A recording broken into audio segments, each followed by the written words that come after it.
नाथ पंथ पर आधारित इस अंतर्राष्ट्रीय संगोष्ठी के अध्यक्ष दीनदयाल उपाध्याय गोरखपुर विश्वविद्यालय के कुलपति प्रोफेसर पूनम टंडन जी, इंदिरा गांधी राष्ट्रीय जनजाति विश्वविद्यालय अमरकंटक मध्य प्रदेश के कुलपति प्रोफेसर श्री प्रकाश मणि त्रिपाठी जी,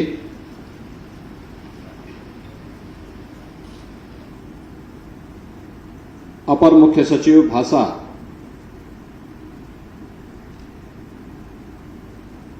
श्री जितेंद्र कुमार जी, प्रमुख सचिव उच्च शिक्षा श्री एमपी अग्रवाल जी, आज के इस समारोह में उपस्थित विधान परिषद सदस्य डॉक्टर धर्मेंद्र सिंह जी, माननीय विधायकगण श्री विपिन सिंह जी, श्री प्रदीप शुक्ला जी, श्री महेंद्रपाल सिंह जी, उत्तर प्रदेश महिला आयोग की उपाध्यक्ष श्रीमती चौरू चौधरी जी, आज के इस समारोह में उपस्थित नाथपंथ से संबंधित इस महत्वपूर्ण संगोष्ठी में उपस्थित सभी आधिकारिक वक्तागण, विश्वविद्यालय के सभी सम्मानित आचार्यगण, इस क्षेत्र के सभी अध्येतागण और उपस्थित छात्र छात्राएं, मैं सबसे पहले महायोगी गुरु गोरखनाथ शोधपीठ दीनदयाल उपाध्याय गोरखपुर विश्वविद्यालय और भाषा संस्थान प्रयागराज उत्तर प्रदेश को इस अंतर्राष्ट्रीय संगोष्ठी के लिए हृदय से धन्यवाद देते हुए आज राजभाषा हिंदी का पावन दिवस है, आप सबको मैं इस अवसर पर बधाई देता हूं, आपका अभिनंदन करता हूं। देश को जोड़ने की एक व्यवहारिक भाषा, जिसको इस देश की एक बड़ी आबादी और मैं मानता हूं बहुसंख्यक आबादी जिसे जानती है, पहचानती है और समझती है, वह राजभाषा हिंदी है। राजभाषा हिंदी के बारे में एक बात जरूर है कि इसका मूल देववाणी संस्कृत से है और जब हम भाषा का अध्ययन करते हैं तो दुनिया की जितनी भी भाषाएं हैं, बोलियां हैं, कहीं न कहीं उनका स्रोत देववाणी संस्कृत में, वह वैदिक संस्कृत हो सकती है, व्यावहारिक संस्कृत हो सकती है, इससे जुड़ती हुई दिखाई देती है। और इसीलिए जब हम इस महत्वपूर्ण संगोष्ठी में यहां उपस्थित हुए हैं तो हमें इस बात को ध्यान में रखना होगा कि हिंदी गोष्ठी से संबंध भारतेंदु हरिश्चंद्र ने अपनी निज भाषा के बारे में जो शब्द व्यक्त किए थे कि निज भाषा उन्नति है सब उन्नति के मूल, तो मुझे लगता है कि यह भाव आज भी हम सबको बरबस हम सबका ध्यान आकर्षित करता है। अगर हमारे भाव और हमारी भाषा ही हमारी स्वयं की नहीं है तो हमारी प्रगति को बाधित करेगी, हर स्तर पर बाधित करेगी। एक बैरियर हमारे सामने होगा हमारी प्रगति के मार्ग पर, और उस बैरियर को हटाने के लिए देश के अंदर आजादी के आंदोलन से लेकर के उसके बाद भी आजादी के आंदोलन के बाद भी हिंदी को लेकर के जो एक आह्वान हुआ, पिछले 10 वर्ष में प्रधानमंत्री मोदी जी के नेतृत्व में देश के अंदर आई सरकार ने देश को जोड़ने के लिए हिंदी को जिस रूप में एक व्यवहारिक भाषा के रूप में देश के अंदर और दुनिया के सामने प्रस्तुत किया है, वह अभिनंदनीय है। और मुझे लगता है कि इस दिशा में नए प्रयास किए जाने की आवश्यकता है। मिलकर के संस्थाओं को आगे बढ़कर के इस अभियान को पूरी प्रतिबद्धता के साथ आगे बढ़ाने की आवश्यकता है। आज इसका परिणाम है कि मेडिकल और इंजीनियरिंग की पाठ्यक्रम भी अब हिंदी में आपको दिखाई दे रहे होंगे और तेजी के साथ इस दिशा में लोगों के मन में एक भाव पैदा हुआ है। आज हम लोग देखते हैं जब दुनिया के राजनयिक आते हैं, अब वे भी जब भारत के अंदर आते हैं तो पहले जब भारत का राजनयिक उनके साथ संवाद बनाता था तो अंग्रेजी या उनकी भाषा को माध्यम बनाना होता था। आज जब वे हमसे संवाद बनाने के लिए आते हैं तो वे स्वयं भी हिंदी को माध्यम बना करके हमसे संवाद बनाना चाहते हैं। यह एक नए भारत का दर्शन हम सबको कराता है।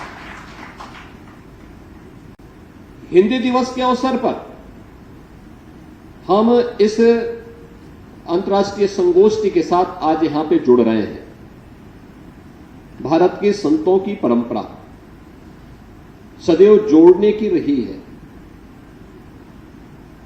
और संतों ने प्राचीन काल से ही, भारत की ऋषि परंपरा ने प्राचीन काल से ही इस समरसता के महत्व को, इस समता मूलक समाज के महत्व को सदैव महत्व दिया है। याद करिए, केरल में जन्मा एक सन्यासी आदि शंकर के रूप में भारत के 4 कोनों में 4 पीठों की स्थापना करता है। आचार्य शंकर जब अपने अद्वैत ज्ञान से परिपूर्ण होकर के आगे की साधना के लिए वे काशी में आए तो काशी में साक्षात भगवान विश्वनाथ ने उनकी परीक्षा लेनी चाहिए और उन्होंने इस बात को देखा कि प्रातःकाल जब ब्रह्म मुहूर्त में आदि शंकर गंगा स्नान के लिए जा रहे होते हैं तो वह सबसे अछूत कही जाने वाली एक सामान्य व्यक्ति के रूप में वह उनके मार्ग के सामने खड़े हो जाते हैं। तो स्वाभाविक रूप से आदि शंकर के मुंह से निकलता है, हटो, मेरे मार्ग से हटो।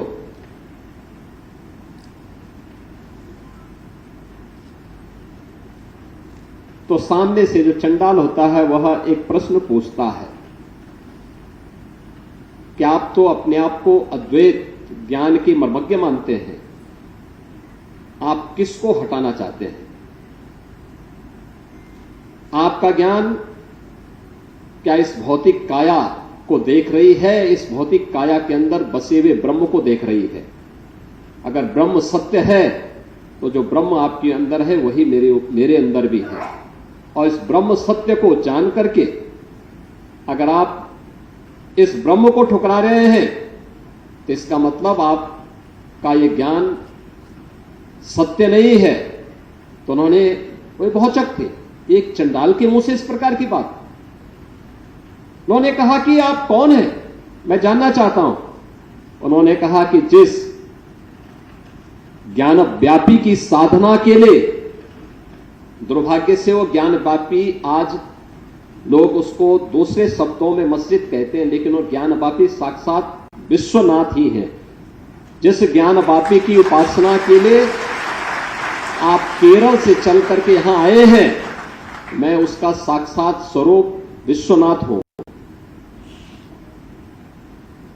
तो वह उनके सामने नतमस्तक होते हैं और उन्हें इस बात का पश्चाताप होता है कि नहीं, ये जो भौतिक अस्पृश्यता है, यह न केवल साधना के मार्ग का सबसे बड़ी बाधा है, बल्कि राष्ट्रीय एकता और अखंडता की भी सबसे बड़ी बाधा है। और इस बड़ी बाधा को अगर हमारे समाज ने समझा होता तो देश कभी गुलाम नहीं होता, कभी गुलाम नहीं होता। भारत की संत परंपरा ने कभी भी इस बात को महत्व नहीं दिया। उन्होंने हमेशा समरस समाज पर जोर देने का प्रयास किया। दूसरे संत रामानंद जी के बारे में आप देखें, रामानंद जी ने भारत की उपासना विधि की एक विशिष्ट पद्धति को आगे बढ़ाया, लेकिन इस विशिष्ट पद्धति के साथ साथ उन्होंने कहीं छुआछूत और अस्पृश्यता को कभी महत्व नहीं दिया, कभी भी उसको महत्व नहीं दिया। उन्होंने भी इस पर जोर दिया, और वह जोर था उनका भी उस समय के समाज को जोड़ने के लिए। एक तरफ रविदास उनके शिष्य बनते हैं, दूसरी तरफ कबीरदास उनके शिष्य बनते हैं। एक लंबी परंपरा उस समाज से है जिसे आज भी समाज का एक तबका अछूत मानता है। यानी कभी भी इस बात को महत्व नहीं दिया गया कि समाज में हम छुआछूत और अस्पृश्यता को महत्व दें। भारतीय संत समाज ने, भारत की ऋषि परंपरा ने इसे महत्व नहीं दिया, और वही नाथ पंथ की परंपरा भी, महायोगी गुरु गोरक्षनाथ की परंपरा के बारे में देखेंगे तो जाति, मत, मजहब, क्षेत्र, भाषा, इस पूरी परंपरा ने कभी भी अनादर नहीं किया। सबको सम्मान दिया, सबको जोड़ने का प्रयास किया। यानी केवल आध्यात्मिक रूप से एक व्यवहारिक धरातल पर उतरा हुआ एक ऐसा उपासना विधि थी जिसने एक और काया की शुद्धि पर ध्यान दिया और उसके माध्यम से आध्यात्मिक उन्नयन के मार्ग को प्रशस्त किया, तो दूसरी तरफ समाज को जोड़ने के लिए भी समरस समाज के माध्यम से समाज के प्रत्येक तबके को अपने साथ जोड़ने का काम भी किया।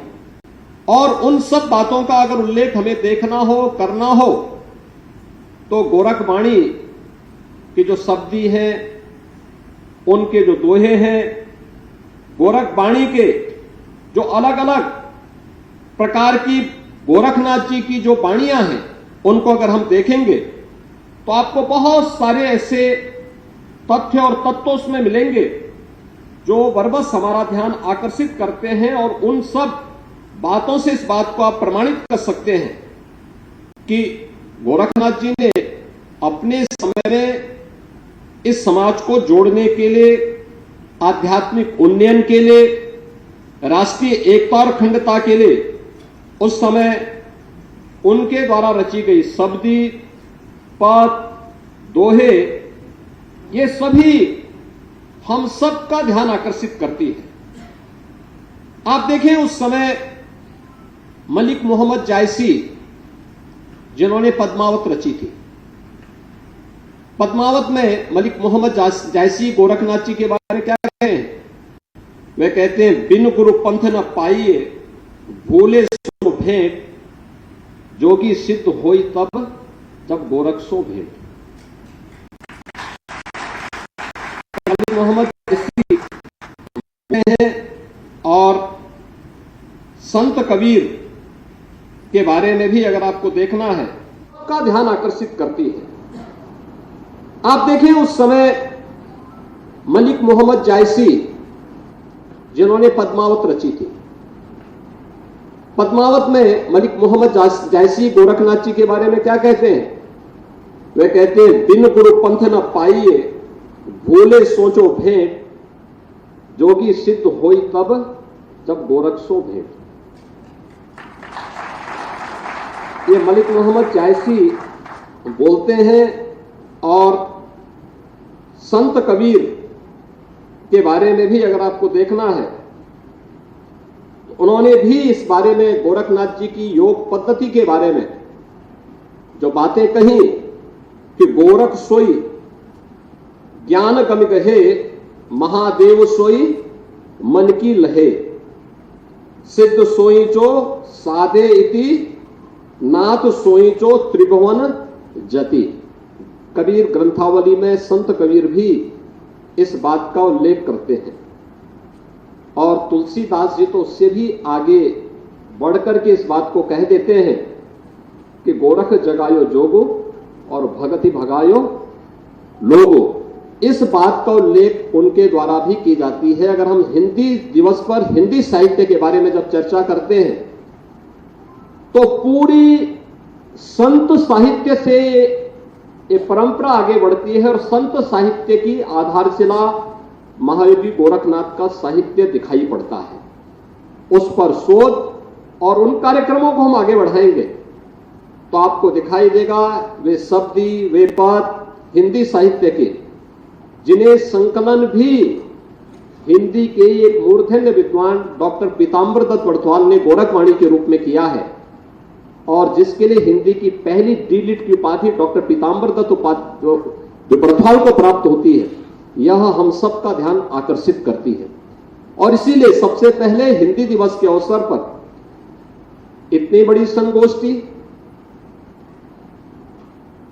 इसमें अलग अलग विद्वानों को एक मंच पर लाना, फिर उनके माध्यम से उन विषयों को लेकर के जो आज के समय के लिए प्रासंगिक हैं, जो इसमें जो मुझे बताया गया कि 6 तकनीकी सत्र इस पूरी संगोष्ठी के दौरान होने हैं, जिसमें नाथ पंथ सिद्ध परंपरा एवं साधना पर एक सत्र होना है, नाथ पंथीय दर्शन और सामाजिक समरसता पर दूसरा सत्र होना है, नाथ पंथीय विश्वकोश दुनिया के अंदर, देश के अंदर अलग अलग क्षेत्रों में कहां कहां पर, जैसे अभी प्रोफेसर श्री प्रकाश मणि त्रिपाठी जी कह रहे थे, वे मध्य प्रदेश में इंदिरा गांधी राष्ट्रीय जनजाति विश्वविद्यालय के कुलपति के रूप में उन्हें अमरकंटक में पिछले कुछ समय से कार्य करने, वहां रहने का अवसर प्राप्त हुआ। अनेक ऐसे स्थल उस क्षेत्र में उनको देखने को मिले हैं जो गांव या कस्बे जो गोरखपुर के नाम पर या गोरखनाथ जी के नाम पर वहां पर रखे गए हैं। ऐसे ही आप देश के अंदर अलग अलग स्थानों पर जाएंगे। अभी पिछले दिनों मुझे अयोध्या में कन्याकुमारी, यहां से आपके रामेश्वरम से आए हुए एक संत के कार्यक्रम में जाने का अवसर प्राप्त हुआ। उन लोगों ने अयोध्या में एक मंदिर का निर्माण कराया था, उसमें मुझे बुलाया था, मैं गया था। बहुत उच्च कोटि के आध्यात्मिक संत हैं और उन्होंने मुझे वहां पर आमंत्रित किया था, मैं गया था। उन्होंने मुझे कुछ तमिलनाडु के सुदूर किनारे वहां पर गोरखनाथ जी से जुड़े हुए स्थलों का एक प्राचीन साहित्य के कुछ मुझे पांडुलिपियां उपलब्ध करवाई। उन्होंने कहा कि देखिए, हम लोग जब वहां जंगलों में जाते हैं, देखते हैं, तो मुझे यह कुछ मंदिर मिले हैं जो साहित्य के साथ साथ आज भी वहां पर इस रूप में अवस्थित हैं। और ये गोरखनाथ जी का ये प्राचीन मंदिर, ये साधना स्थली किस रूप में वहां पर स्थित है। सैकड़ों वर्ष पुराने वे स्थल आज भी वहां पर मौजूद है। आप जब कर्नाटक में जाते हैं, कर्नाटक की परंपरा में आप देखेंगे तो कर्नाटक की परंपरा में मंजुनाथ का महत्व, बड़ा भारी महत्व कर्नाटक में है। जब कर्नाटक में आप जाते हैं, मंजुनाथ के बारे में जानकारी लेते हैं, तो वहां की परंपरा एक बात कहती है कि मंजुनाथम ही गोरक्षम, यानी मंजुनाथ जो है यह गोरखनाथ ही मंजुनाथ वहां पर मंजुनाथ के रूप में है। और उनकी एक परंपरा है, उसके लिए हमारी नाथ पंथ की एक यात्रा भी जाती है। अगर आप महाराष्ट्र की परंपरा में आते हैं, पूरी वारकरी संप्रदाय जो संत ज्ञानेश्वर से चलती है, अपने ज्ञानेश्वरी में संत ज्ञानेश्वर भी इस बात का उल्लेख करते हैं। मात्र 16 वर्ष की उम्र में उन्होंने गीता पे एक टिप्पणी लिखी थी, टीका लिखी थी, और उस टीका में उन्होंने उल्लेख किया कि ये ज्ञान उन्हें कहां से प्राप्त हुआ। तो उनके द्वारा इस बात का उल्लेख किया जाता है कि मैंने ये ज्ञान मत्स्येंद्र नाथ से गोरखनाथ, गोरखनाथ से फिर निपृतनाथ, निपृतनाथ से कि जो एक परंपरा है वहीं से ज्ञानेश्वर को ये ज्ञान प्राप्त होता है। और 21 वर्ष की उम्र में उस संत ने अपनी टीका लिखने के बाद संजीव समाधि ले ली थी। ये महाराष्ट्र की परंपरा। हमारे यहां जैसे रामचरितमानस का पाठ होता है, रामचरितमानस का खंड, रामायण का पाठ हम लोग किसी भी मांगलिक कार्यक्रम में करते हैं। पूरे महाराष्ट्र के अंदर अगर आप देखेंगे तो नवनाथों की पूरी परंपरा का पाठ इसी रूप में वहां पर देखने को मिलता है। आप उत्तर भारत में भी आप आएंगे, आपको अलग अलग राज्यों में अलग अलग चीजें देखने को मिलेंगे। आप पूर्वी भारत में चले जाएंगे तो पूर्वी भारत में भी इन सब बातों का उल्लेख, त्रिपुरा में, असम में, बंगाल में, यानी अलग अलग राज्यों में आपको इस बारे में अलग अलग चीजें देखने को मिलेंगी। और उन बातों को अगर आप देखेंगे तो यह बातें हमारा ध्यान आकर्षित करती है कि एक तो पंथ का विस्तार वह बृहत्तर भारत के अंदर आपको देखने को मिलेगा। वहां की उपासना विधि का एक हिस्सा के रूप में आम जन को प्रभावित करने वाले एक प्रमुख संप्रदाय के रूप में देखने को मिलेगा। आम जनमानस से जुड़ी हुई मान्यताएं आज भी उस रूप में आपको इन क्षेत्रों में देखने को मिलेगी। और वहां की लोकल जो स्थानीय लोकोक्तियां हैं, लोकाचार है, लोक परंपराएं हैं, उनके साथ ये सारी बातें देखने को मिलती हैं। किस रूप में उनके द्वारा देश भारत के बारे में ही साधना के लिए अनुकूल भूमि कौन सी हो सकती है। तो गोरखनाथ जी उसके बारे में अपनी गोरखवाणी में क्या उल्लेख करते हैं? वे कहते हैं, अवधू पूर्व दिशि व्याधि का रोग, पश्चिम दिशि मृत्यु का शोक, दक्षिण दिशि माया का भोग और उत्तर दिशि सिद्ध का जोग। यानी देश के अंदर 4 अलग अलग, पूर्व, पश्चिम, उत्तर, दक्षिण, इन 4 कोनों में अगर आप देखेंगे तो सिद्धि के लिए, साधना के लिए सबसे उपयुक्त भूमि कौन सी है, इसका उल्लेख उनके द्वारा इस पूरे भारत की भौगोलिक स्थिति के बारे में उनके द्वारा गोरखवाणी में किस रूप में कर दी गई है, यह हम सबका ध्यान आकर्षित करती है। अगर आप साधना पद्धति के बारे में भी उनकी देखेंगे, योग की साधना के लिए क्या तत्व आवश्यक है, किस रूप में हमें उस क्षेत्र में आगे करना है। हम सामान्यतः अष्टांग योग की बात करते हैं। अष्टांग योग में महावीर गोरखनाथ जी ने या महर्षि पतंजल ने अपने दर्शन में जिस अष्टांग योग की बात की, यम और नियम के बारे में गोरखनाथ जी कहते हैं, भाई ये तो सामान्य अंतःकरण बाह्य रूप से शुद्धि के माध्यम है, और ये हर व्यक्ति के, एक मनुष्य को मनुष्य कहलाने का अधिकारी वह तभी है जब वह अंतः और बाह्य शुद्धि दोनों पर ध्यान दे। अगर शुद्धि ही नहीं है तो फिर एक मनुष्य और एक पशु में अंतर करना बहुत कठिन है।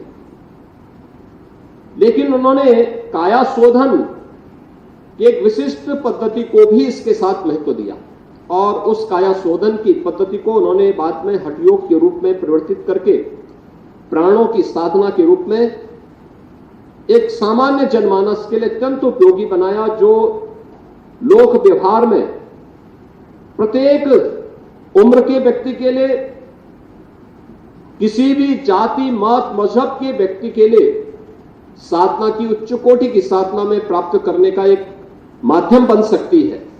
और इसके लिए उन्होंने अनेक बातें कही। अक्सर आप देखते होंगे कि व्यक्ति बहुत कभी कभी अनियमित दिनचर्या भी उसके स्वास्थ्य पर विपरीत असर डालता है। उन्होंने गोरखवाणी में भी इसका उल्लेख किया है कि उन्होंने इसके बारे में भी कहा, थोड़ा बोले थोड़ा खाई, तिस घटी पवना रहे सहमाई, गगन मंडल में अनहद बाजे बाजे, पिंड पड़े तो सदगुरु लाजे। यानी थोड़ा बोलिए थोड़ा खाइए, तो शरीर केवल खाने भर से ऐसा नहीं हो जाना चाहिए कि वह फिर आपको श्वास भी न ले पाए। श्वास लेने की स्थिति भी शरीर की होनी चाहिए। यह यानी एक सामान्य सी बात है। नियमित और संयमित दिनचर्या व्यक्ति के जीवन में कैसे उसको एक नई दिशा दे सकती है, इसका उल्लेख भी उन्होंने अपनी पूरी जो शब्दी है, जो पद उनके हैं, उन सब में हम सबको देखने को मिलता है। आज का समय, आज के समय के लिए अगर आप गोरखनाथ की इस परंपरा को देखेंगे, आज वो परंपराएं लगभग लुप्त प्राय से दिखती हैं, कुछ सामान्य स्थलों पर हम लोगों को देखने को मिलती है। लेकिन एक समय था जब देश के अंदर बाहरी आक्रमण होने शुरू हो गए थे। उस समय बटी हुई ताकत, विभाजित समाज उसका मुकाबला करने में अपने आप को असमर्थ पा रहा था। पूरब की ओर से आने वाले इन हमलों को रोकने के लिए उस समय, अगर आप पंजाब की परंपरा में देखेंगे, सिंध की परंपरा में देखेंगे, तो वहां पर यह मान्यताएं हैं कि गोरखनाथ जी ने उस समय वहां के समाज को जागरूक करके इस सारंगी वादन के कार्यक्रम को उसी समय गायन के माध्यम से जन जागरण और उसके माध्यम से समाज को जागरूक करके विदेशी हमलों से जागरूक करने के भी एक बड़े उपक्रम के रूप में इन्होंने इसका उपयोग किया था। यानी एक संत, एक योगी देश को उन बाह्य खतरों से अवगत करा रहा है जो यहां की परंपरा को, यहां की संस्कृति को रौंदने के लिए आया है, उसके प्रति अवगत करा रहे हैं और उन खतरों के प्रति तत्कालीन समाज को अवगत कराते हुए उन्हें एकजुट करने का आह्वान भी कर रहे हैं। एक योगी के रूप में स्वस्थ शरीर कैसे रह सकता है, इसके लिए काया शुद्धि के और काया शुद्धि के माध्यम से आध्यात्मिक उन्नयन के सर्वोच्च स्तर को प्राप्त करना, साधना के लिए किसी साधक के लिए उपयुक्त भूमि कौन सी हो सकती है, इसके बारे में भी अवगत कराना, सामाजिक रूढ़ियों पर प्रहार करना, साथ साथ स्थानीय भाषा को हम महत्व दें, उसका सम्मान करें, क्योंकि भाषा कोई गलत नहीं हो सकती। कोई एक भाषा ऐसी हो सकती है जो सबको जोड़ने का माध्यम हो सकती है, लेकिन स्थानीय बोली, स्थानीय भाषा को भी अगर हम महत्व दें, वह कैसे हो सकता है। और यह कार्य जहां भी, जिस भी स्तर पर हुआ, उसको न केवल समाज ने बल्कि प्रकृति और परमात्मा का भी आशीर्वाद प्राप्त हुआ। आपके सामने रामचरितमानस की बात हुई।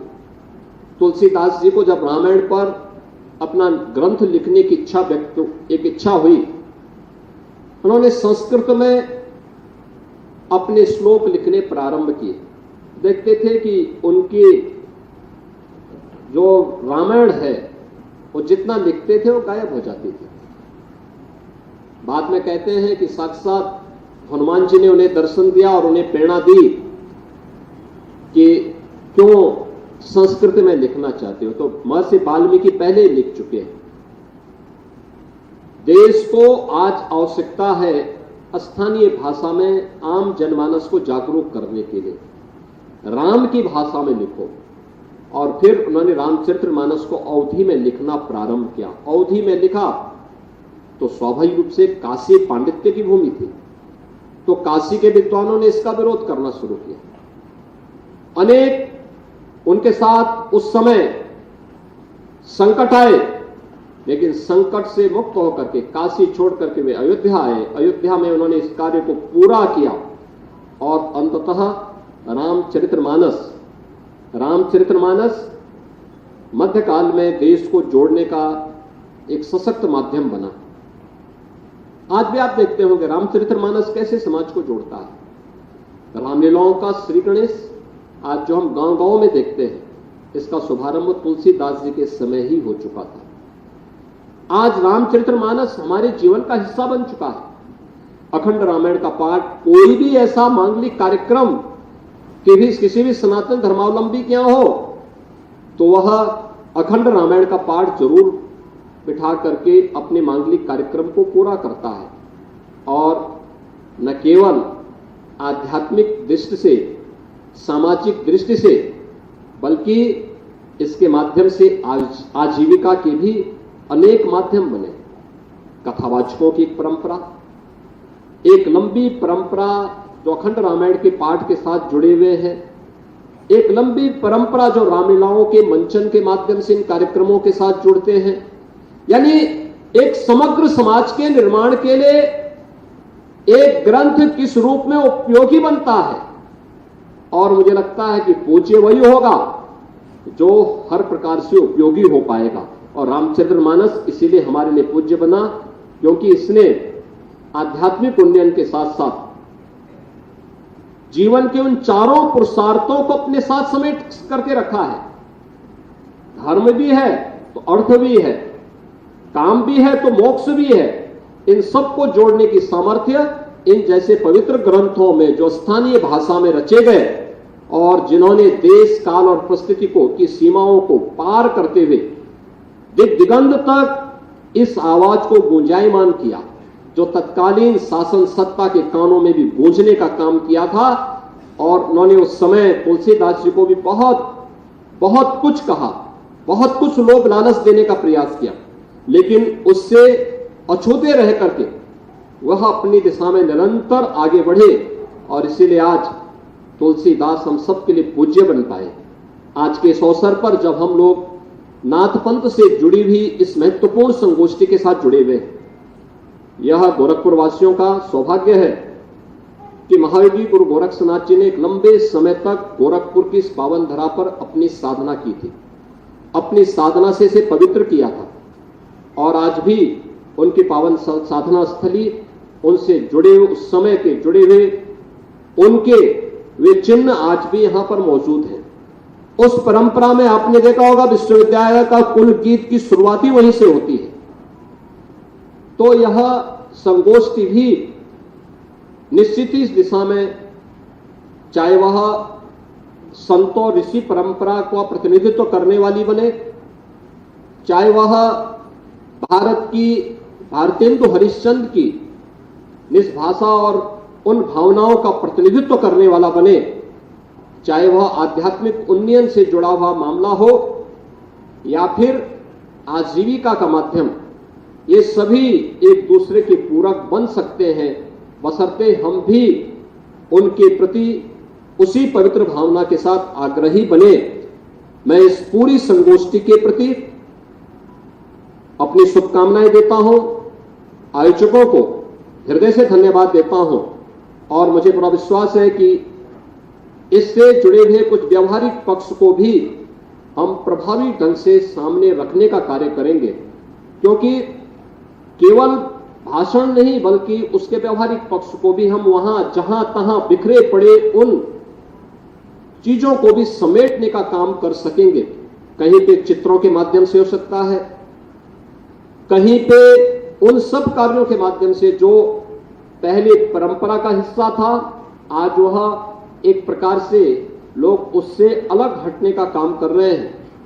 उन चीजों को अगर हम जोड़ सकेंगे तो आने वाली पीढ़ी के लिए एक नई प्रेरणा का काम कर सकता है। और मुझे लगता है कि महायोगी गुरु गोरखनाथ शोधपीठ यहां पर कार्य करना तो प्रारंभ की है, लेकिन कार्य करने के साथ ही यह भी हमें सुनिश्चित करना होगा नाथपंथ का जो इंसाइक्लोपीडिया आप बना रहे हैं, उन इंसाइक्लोपीडिया में देश और दुनिया में कहां के साहित्य में इसके तत्व मौजूद हैं, उसको इकट्ठा करना, नेपाल में, अफगानिस्तान में, बांग्लादेश में, पाकिस्तान में, तिब्बत में, वहां के साहित्य में बहुत कुछ आपको प्राप्त होगा। भारत के अंदर उत्तर से लेकर दक्षिण तक, पूरब से पश्चिम तक पूरा साहित्य हर भाषा का भरा पड़ा है।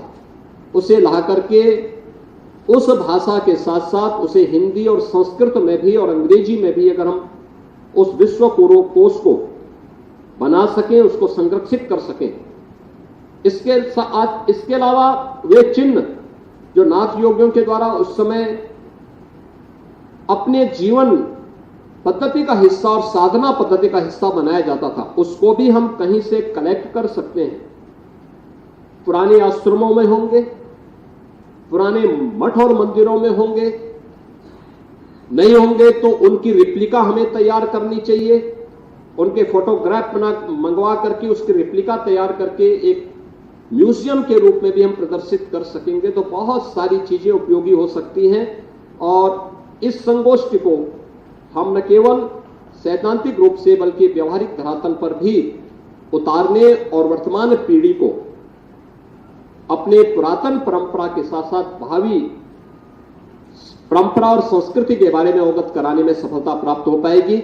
मैं एक बार फिर से नाथपंथ पर आयोजित इस संगोष्ठी के लिए दीनदयाल उपाध्याय गोरखपुर विश्वविद्यालय को, भाषा संस्थान को अपने हृदय से बधाई देते हुए शुभकामनाएं देता हूं और विश्वास करता हूं कि यह संगोष्ठी अपने लक्ष्यों को प्राप्त करते हुए आगे बढ़ेगी और आम जनमानस में भारत के संतों, योगियों, ऋषियों की परंपरा को आगे बढ़ाने में मददगार साबित होगी। आप सबके प्रति मेरी शुभकामनाएं। धन्यवाद। जय हिंद।